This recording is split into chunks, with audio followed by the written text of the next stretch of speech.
Hey everybody, welcome back and thanks for taking the time to watch Hello Good Game. This is a Zendikar survival guide. It will encompass everything you need to know to survive and succeed in Zendikar Rising. It will encompass general set information, themes and mechanics, lore, the event schedule, product overviews and comparisons, set completion strategies, communities that you can join to stay connected, recommended Magic the Gathering Arena content creators other than myself, must-have tools and tips, free tournaments with cash prizes, and of course, our big ol' 500k gem giveaway. So no matter if you are a new player to Zendikar Rising or a return player, there's something here for you. Thanks again for your time and attention. If you find any value within this video, please go ahead and drop a thumbs up and share it out to your friends. Thanks for watching. Let's get into it. Zendikar Rising is the 85th expansion to Magic the Gathering Arena. Woof, that is a lot. It comes out on September 25th of 2020 and on September 17th to Magic the Gathering Arena. Zendikar Rising contains 280 new regular cards, 101 commons, 80 uncommons, 64 rares, 20 mythics, and 15 basic lands. This is really cool. We're gonna get full art basic lands for Zendikar, which I'm really excited about. I'm sure we'll see those in the store on day one. Moving on to Zendikar Rising's themes and mechanics. We have some new mechanics into the game, such as party and modal-faced cards. We also have returning mechanics such as landfall and kicker, and then of course, two-bird mana or hybrid mana is also returning to Zendikar. So we're going to get into all of that right now. The first new mechanic is Party. Party is a batching mechanic introduced in Zendikar Rising. And I know what you're saying, well, what's a batching mechanic? Batching is just a research and development term that they use to encompass or umbrella a set of mechanics that go in it. So for example, the first batch mechanic that we actually had introduced was very recently within Historic. Now I think that was Dominaria. And now a historic spell referred to artifacts, legendaries, and sagas. All of those three different spell types were considered historic spells, and those historic spells would have triggers within the abilities and whatnot of the creatures.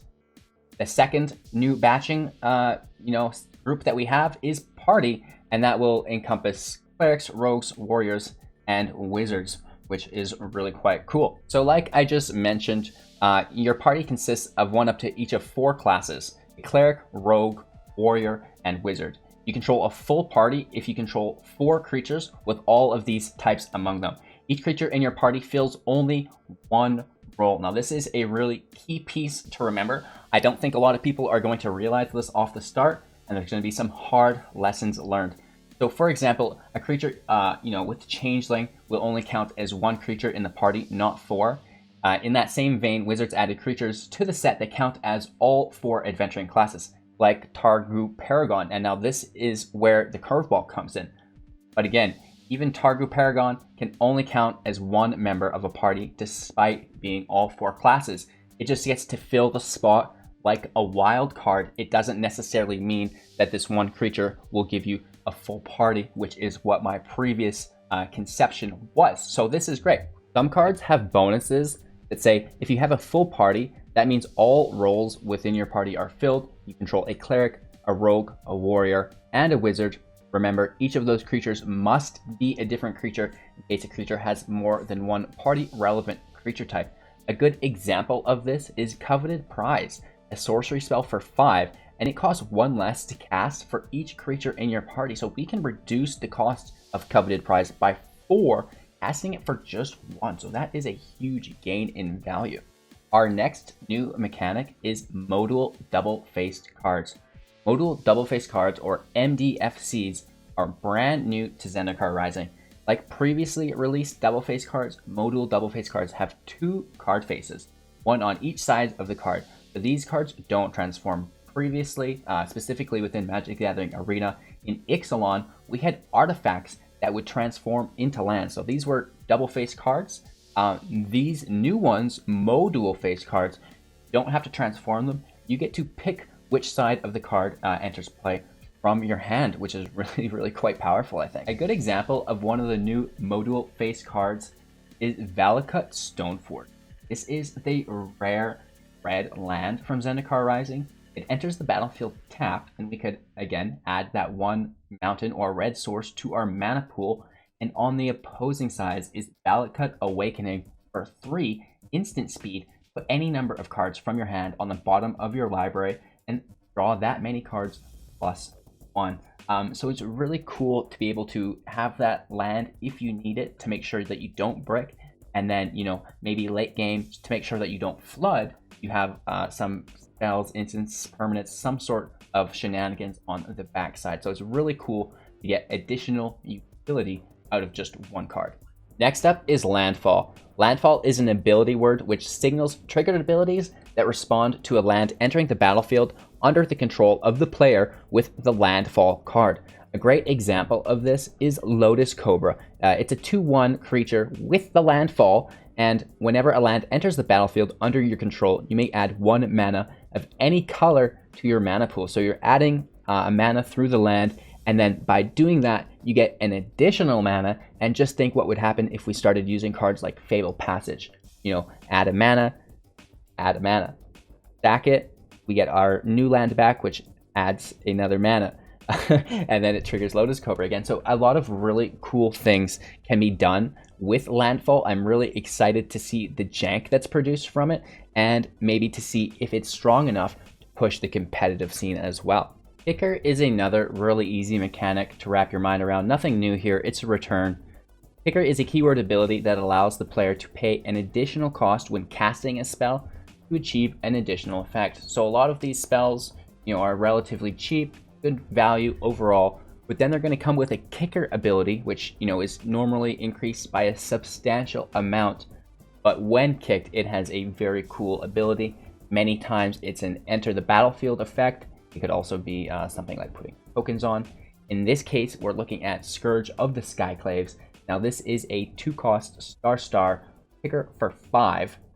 Whenever you cast a spell, if it was kicked, each player loses half their life rounded up. So you can see how it's a cheap card for 2, the kicker's for 5. If we cast it for the total of 7, our opponent will lose half of their life rounded up, which is a substantial hit. Enter the battlefield effect that potentially hits for 10, if they're gaining life more than this. And then Scourge of the Skyclave's power and toughness are equal to 20 minus the highest life total among players. So, you can make this creature a 10/10 as well, potentially, which is really cool. So much like Landfall, all of the kicker abilities are going to be different, but they all will increase the card's strength and the advantage that it can place on the field. Again, increasing the utility with both late game and early game, interaction with your opponent. So kicker is here to stay. This is a mechanic that we see cycle back quite frequently, and to be quite frank, it's a lot of fun to play with. Finally, we're talking about hybrid mana. Hybrid mana, known as half and half mana, was first introduced within Ravnica's City of Guilds. Each hybrid mana symbol represents a cost which can be paid with one of 2 colors. So that's really nice. The mana combinations come in all color pairs. A white, a blue, a black, a red, a black, a green, a red. It goes on and on. All of the guilds, right, will receive these hybrid manas. But more specifically, within Zendikar Rising is the return of 2 bird mana. So this, again, will have all of the 5 colors, green, red, black, blue, and white, but they will also be split with a 2 generic cost. So you can either pay 1 white if that's the required cost, or 2 mana of any other color, which is really nice, and it's very rewarding, helping you keep within your colors. To utilize this within Zendikar, we have Tazri, Beacon of Unity. The spell costs 1 less to cast for each creature in your party, and then the 2-bird mana ability, which is 1 blue, 1 black, 1 red, and 1 green. Or, of course, we can pay the 2 generic costs if we don't have one of those colors. And the ability is look at the top 6 cards of your library. You may reveal up to 2 Cleric, Rogue, Warrior, and Wizard, and or ally cards from among them. Put them into your hand, and then put the rest on the bottom of your library in a random order. It's a 4/6 for 5. If you can reduce it with party, that's great. We already talked about that. And now we see the hybrid or 2-bird mana. So we can cast this ability for as low as 4, right? That's a pretty cheap 4-cost ability that does quite a bit for us. So I really like Tazri, Beacon of Unity. I think it's more of a commander style card more than a competitive card. But again, it's really cool to see you be rewarded for having the specific mana required and then not being punished to the point where you can't play the card, but it's just going to be a little bit harder to get out there by using the 2 generic cost. I want to show you guys where you can find all of the Magic the Gathering lore you could ever possibly digest. Starting off with Zendikar Rising, we've got new episodes being released weekly, which is really cool, and they're quite extensive. These are long and will take you a little bit to read. Not quite a novel, obviously, but it's worth a sitting, that's for sure. So, we've got the main story, we've got side stories, and then we even have the story archive. So if you're interested, you want to see how we got to where we are now in Zendikar Rising, go back. It goes back a long ways, right? And if you're interested in specific characters or planes, you can sort them that way as well. So there is a ton of lore here within the Magic the Gathering Arena website. I'm going to have the link for this in the description below, along with everything else that we covered today. So if you're interested in any lore, we've got you covered. Next up, we're talking about our event schedule. Magic Online and MTG Arena will release on September 17th. Tabletop Magic will release September 18th through the 24th, and each player purchasing a pre-release pack will be given 1 Zendikar Rising set booster. The launch party outside of the United States and Latin America only, September 26th through September 27th. Friday Night Magic outside, again, of the United States and Latin America only, September 25th through January 15th. And Commander Nights outside of the US and Latin America only, September 28th through January 14th. A weekly Commander League with rotating rules, achievement-based prizes. So that's really, really cool. Once Zendikar Rising does release, we want to pull up our event calendar to see what events we can participate with in-game. We can make sure we don't miss anything that we want to take part in, right? So again, the links for everything in the description below. This is our September schedule. You can go ahead and check out October as soon as they release it. It might take them a little bit. But again, all of your events here are scheduled, so you know what events are coming up, what to prepare for, maybe to save some of your gold for a specific draft you're looking to partake in, etc., etc., etc. So we have featured events, our event calendar, and even event details if you want to know more about the different types of gameplay within Magic the Gathering Arena. I want to touch briefly on the different products you can buy from Zendikar Rising. First up, we have set boosters. Now this is for people who aren't drafting with their packs. They're just opening packs like crazy people, collecting, looking to get all of the cards within Zendikar Rising. So this is actually really cool, and I believe a new release that I'm really excited about. And I actually bought one of these. So they can come with a box topper, which is one of 30 mythic rare cards, I believe.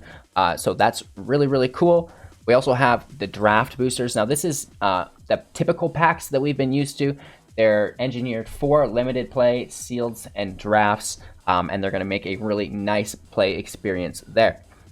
We also have collector boosters. Now these are obviously the most expensive of them, but you have the chance to get some of these really cool bordered cards, the frameless cards as well. So that's really, really quite cool. And then of course we have the breakdown of all of these cards for you here as well. And then we're showing you some of the box toppers and buy a box promo cards. So these mythic rares are not standard legal. That's a bummer. The Aura Skyclave Hierophant is. This is your box topper. Again, you can purchase this with a wild card if you're not buying packs or in paper boxes. And I do want to touch on, again, the fact that these mythic land box toppers will not be standard legal. We also have the introduction of the theme boosters. Now, we've seen this for a little bit, and I'm totally behind this. If you're looking to just play with your friends, it's Friday night, we've got some of the boys together, we don't want to be too overpowered, we're just looking to have fun and experience Zendikar Rising, then this is perfect for you. You can pick your theme, maybe you get a starter pack with it as well. It's just going to help you build out a nice little deck to smash your friends with. And then, of course, we have the Commander decks, which is really, really, really cool. These don't come out for a little bit. But again, if you're playing with your friends, maybe Standard's not cutting it for you anymore, you want to take the step to Commander and EDH, then this is a great stepping stone to get your toes in the water, if you will, right? They're pre-made decks, they're balanced against each other, so it is a lot of fun. Moving on, we've got our pre-release pack, which I actually love because it comes with foil lands. I'm a big fan of foil lands, using them in art projects, so on and so forth. We also, with the pre-release pack, will get one special card that's a foil, which is really, really cool. Welcome boosters. These started with core set 2021. It's just a welcome. It kind of gets you into the game and gets you going. And then, of course, we do have the bundle and gift edition. The gift edition will come out a little bit later, and it's got alternative art. And it also comes with a collector booster pack, which is really, really cool. But, I also love just getting one of these boxes for every set that comes out.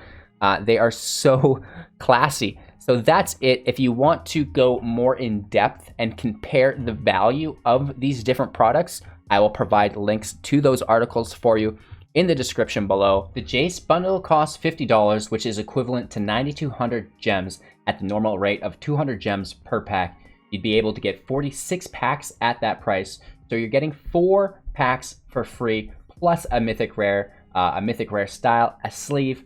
50 packs are approximately 44 rares, so you're getting a value of about 209 gems per rare. If you're a decent limited player who doesn't want cosmetics, just draft that same amount and complete your entire set. We're going to get more into that later when we talk about our farming guides. We also have the Nahiri bundle. This also sells for $49.99, and it comes with a bunch of stuff that's more about playing the game than collecting. You get a Mastery Pass, values 3,400 gems, 3 player draft tokens, value there's 4,500 gems, 1 sealed token, value there 2,000 gems, and a copy, of course, of Nahiri, Heir of the Ancients, associated card style, and sleeve with that as well. That's it above. The $49.99 gets you 9,200 gems normally, and this pack gives you 9,900 gems worth of stuff. So you're getting about 700 gems in value there as a base. Of course, we have the Zendikar Rising Mastery Pass. I'm not going to go in depth into this. The link, again, is in the description below if you're interested. You want to comb through this article. I think it's always a very good value to get their Mastery Pass. If it's your first time, maybe buying the pre-release set and then farming it from there on out, it is easily attainable. It's not that hard to get while you're farming the whole season, and the value is, worth it every single time, in my opinion. I know they change it, but this is a really good direction for both your farmed resources and if you're just going to buy something within the game. I'm all Mastery Pass. So again, if you want to check out more about what's inside of the Zendikar Mastery Pass, I'll have the link for that in the description below. All right, into the more exciting content here of the video. I know what you guys all showed up for. Get ready for it. We are talking about the Arena Set Completion and Farming Guide. Now, there's 4 different ways you can go about farming your cards within Magic the Gathering Arena. I'm going to touch on them each really briefly and give you the appropriate resources for each specific way depending upon your preference. So first off, we have limited farming. You can do sealeds, you can do drafts, specifically best of 1 drafts. That's going to be the easiest conversion on resources based on win rate. We can do 4 wins every single day. It could be in play queue. This is just for our daily wins and completing quests, re-rolling our 500s to 750, which you should be doing anyways. And again, this will, throughout the season, complete your set. If you buy $50 worth of packs, the pre-release is a great option for that. Of course, we can also buy the entire set. We're going to talk about how much that entails. And sadly, a lot of us content creators are forced into doing this a little bit because you guys want to see these banging decks right away. We only get the pre-release account for 24 hours, and it is not enough time to create all of that content. So we're going to talk about how much does it cost to be a content creator. And then finally, we're talking about the hybrid strategy. Maybe not one of these is right for us, and we kind of want to blend all 3 together. We're going to talk about that a little bit as well. So buckle up, do up your Velcro shoes, get ready for the Zendikar Rising Magic the Gathering Arena Set Completion. /farming guide. Now you may be asking yourself, is drafting right for me? If you're brand new to the game, limited may be a stretch, but again, your rank is low, so you should be playing against beginners as well, which should help even it out. And sadly, there's only one way to get better. If you want to play this game and farm your sets for free, yes, it's going to be a struggle, but get in there, learn the limited environment. It's a little bit different than standard, obviously, and it's really, really cool once you do start to dive in. So we're going to be tracking our win rates here. So you just grab the sheet and again, file, make a copy for yourself, put in your win rate, and then it's going to calculate everything for you. And again, all these rewards are based on your win rate, which is really, really cool. And it will kind of signify you as to which draft you should be playing. The quick draft is going to have the highest conversion for beginners as far as I'm concerned. The premier drafts are quite expensive. The rewards are higher. But if you are looking to go infinite and not spend money on the entries, it is going to start with that best of one. And once you've locked that down, you can move from there. So here are all of the informations you will need for rare farming based on your win rate. You know, you can continue to update this, and then you know how many drafts it's going to take you to complete your collection, which is really, really cool. And then we also have this sheet as well, which serves a similar purpose. In my opinion, it's nicer, but it's not been updated with the current information. And again, I've reached out to the creator of the sheet, and we're going to work together to bring everything together in a hub for you guys, which is really cool. Personally, I like the layout of this one a lot more. It's got the graphs. It's the exact same thing though. You enter your win rate. The one thing it has that the other doesn't, other than the sick user interface, is the competitive constructed. You know, the other one just has your drafts. And again, if you're rare drafting to complete your set, absolutely perfect. That's what you want. But what if you're just farming gold, right? If your main objective is to farm gold, we're going to be playing the constructed events, right? The standard event, best of one, traditional standard event, competitive constructive, best of three. And then we also have the specialty events as well. So you can, again, based off your win rate, project your farming into the future to see just how long it's going to take you, which is really cool. And again, you may see some net minuses here. That doesn't take into account the gems, or sorry, the cards you earn, the individual card rewards. So even though some of these are minus net gain for gold, they are still a net positive as far as your collection versus investments go. So I know that's been a common question in the past. But remember, each rare is worth almost 1,000 gold or something. So it doesn't take much to get the net positives in the positive. And yeah, so this is the sheet that I want to recommend for everybody who is either not ready to draft because they don't have enough gold, like stated in the earlier Reddit article. You want to save up enough gold to tackle it all at once. You don't want to run out halfway, right? So he completed his in a month. That's awesome. And then after that month, they can spend the rest of their time collecting gold for the next season, and on their spare time when they can invest it, play the constructed events for more gold, right? Because you can get your 4 wins, you can complete your quest, then you can invest your gold into the constructed events to gain even more gold and some individual card rewards back as well. So you can go pretty crazy with the farming in Magic the Gathering arena. All trackable, which is really cool. But what if you're buying paper cards, right? We talked about the different products you can buy. Some of them are paper.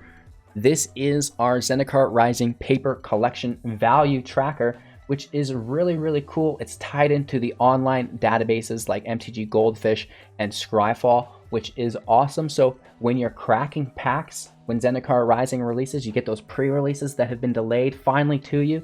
In my case, I have a collector's box coming with a new playmat. Stay tuned for that. We're going to be opening some really cool cards, hopefully. And yeah, you can enter all of your cards in here. It's going to total the value based on the online databases, and you'll get a collection value right at the very top, which is really, really cool. You can see how much you spent, how much it's valued at, if it was, a positive net gain or a negative net loss, I guess, right? So very cool stuff here. And as someone who is spending a lot of money on cards and doesn't play a lot of paper Magic, is just collecting, this is great for me because potentially I can resell some of those cards to recuperate my losses, which is amazing. I spoke earlier a little bit about the trackers you can use within Magic the Gathering Arena. Now, this is going to increase your win rate just in general. Obviously, there's a lot entailed to this. If you're unaware of the tracker, all I can say is download it. The link's in the description below. This is MTGA Assistant. It's going to give you your win rates. It has a deck tracker, so it'll show you the percentage chance to draw your next card. It'll show you your opponent's deck once they've played those cards. Obviously, you can't see their deck first. That'd be OP. It has a draft helper, so if you're looking to draft, like I said, to complete that collection with $0, this is the perfect tool for you. It's going to give you card ratings, because I know it's a lot to take in if you're not doing this full time. There's a ton of cards to memorize, and this is going to help lighten the workload there and signify which cards you should take within your draft deck. And then, of course, if you're just playing regularly looking to win, we've got the Metagame Advisor. It'll tell you what the environment of decks is broke down into, and you can look right at them and maybe copy some of the lists that are dominating the meta at the current time. You can see deck write-ups, deck videos. It's really easy to install. Just click the download link and run the program. And then once you're in the arena, you go into your account, and then detailed logs enabled, so you can have the overlay pop up. We have a few more things to hit out of the way before we get on route to the pre-release event. The next up, I want to talk about other Magic the Gathering Arena content creators, right? I love that you guys are watching my stuff. Thank you so much. I appreciate each and every one of you who's still watching the video up to this point. But I want to showcase some other really creative, deck builders within Magic the Gathering Arena. The first up is Power Dragon. This guy has weekly uploads almost daily. You can see he's done like 4 uploads in the last day. Very high quality. He does an amazing job at describing the deck and then showcasing it as well. So Power Dragon is my first go-to. Next up, we have the legend himself, VD. This guy is a boss within the scene. Not only does he play the standard content, this is one of the few channels able to push out historic content and limited content and not have it tank their channel, which I respect, and I hope I can get my channel to that point one day where I'm able to just play whatever I want, whether it's Brawl, Historic, Draft, Sealed, and still have you guys pay attention, because I know that when I push non-standard content, it does not perform nearly as well. So if you're looking for any off-brand content, Legend VD is the place to get it. And again, this guy does just a fantastic job at the deck descriptions, the strategies, the synergies, what I attempt to do. This guy has got it dialed in. Next up, we have one, the only, MTG Jeff. Now, if you've not been made aware, Jeff, myself, and Dr. Spilkin do a Friday Night Magic podcast, which comes out every Friday. Check it out. And, we're talking about different things within Magic the Gathering. It's awesome. Again, this guy is a daily uploader and some of the most creative decks that I've seen within the game. Check him out, MTG Jeff. Next up, we do have Absurd Heroine. So we couldn't go with just the boys. We had to showcase some of the ladies as well. And wow, you can tell just how good this is by looking at the thumbnails. Not a super frequent uploader, thankfully, because if she was, her channel would crush mine. But the content that she does upload semi-frequently, again, still every week, is so good. I cannot get over this girl's deck builds. They're some of my favorite. They're more jank than competitive. And again, that fills a huge hole within my heart. So a huge shout out to Absurd Heroine and her banging YouTube channel. Next up, we have Covert Go Blue. Again, this guy just runs the scene. What more can I say? I'm sure you already know of Covert, so I'm not even going to talk about it. Daily standard content, who we all aspire to be, right? And just shout out to Covert and his dope YouTube channel and the help he's been providing not only myself, but many of the other content creators as well. Alias V's next up on the list, and we only have a few more. I wish I could have included more people, but again, we want to wrap this up relatively quickly. This girl's got daily uploads. She's also on Twitch daily if you want to check her out there, like many of the other content creators that I've mentioned. And, you know, just really creative decks. A great atmosphere, really friendly, really kind. And it's a stream that I like to hang out on once I'm done mine and doing my video editing. And yeah, I already mentioned Dr. Spilkin, and here he is. There's the channel. Really, really creative jank builds, more than not. And again, we're doing the podcast together with MTG Jeff as well, so you should check that out. Again, there's a new episode every single week and a new episode of Magic the Gathering every single day here on the Dr. Spilkin's channel. So check that all out. And we also have a few more to check out. Again, Amazonian doesn't have a flourishing YouTube channel, but she is on Twitch every single day, banging it out. There's so many more people I could mention. Obviously, Crokies is similar to Covert Go Blue on Twitch, where, you know, everybody knows who Crokies is, and he's just dominating the environment. So go check out Amazonian, Crokies, Numot the Mummy, etc., etc., etc. There are so many Magic the Gathering Arena content creators that I love to watch, and you should check out some of them as well. A few more things to wrap up before we get on route today. We've got MTG Melee. We have free entry cash prize tournaments tailored to beginners and free-to-play individuals.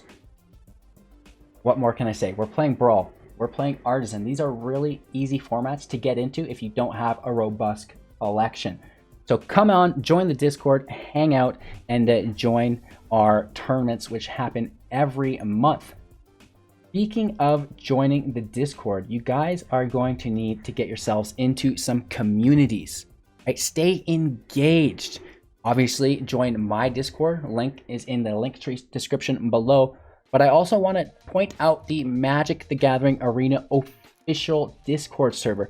This is something everybody should be in. There's the staff's in here. We've got mods. If you ever have a question, these guys are active 100% of the time. So a big shout out to the official MTGA Discord server. And then again, all of the individual creators will have their own servers as well. So go check them out and enjoy. Stay engaged and in tune with Magic the Gathering Arena. All right, you guys, I think that should be close to it. Again, if you're a free-to-play individual or you're brand new to Zendikar Rising, check out my channel. I focus on, that budget content for you guys, the free-to-play, 0 rares, 0 mythic decks that still bang out wins in, diamond and maybe even mythic if you put in the time and discipline. This was the Zendikar survival guide. We took a look at the general set information, talked about the mechanics, the themes, showed you where you can get the inside scoop on all of the lore, product selection comparisons, the event schedule. We talked about the set completion and farming strategies. We showed you guys some really cool communities that you can join, other recommended content creators. There's so many more that I couldn't mention that I wish I could get to. And then we showed you some must-have tools and tips, free tournaments, and the 500,000 gem giveaway, which has been taking place. I think there's only about 350,000 more gems to give away on the channel, so don't miss out, you guys. Thank you so much for your time and attention. Don't forget to like, comment, subscribe, share to a friend, and more importantly than all of that, have fun in Zendikar Rising, and take care.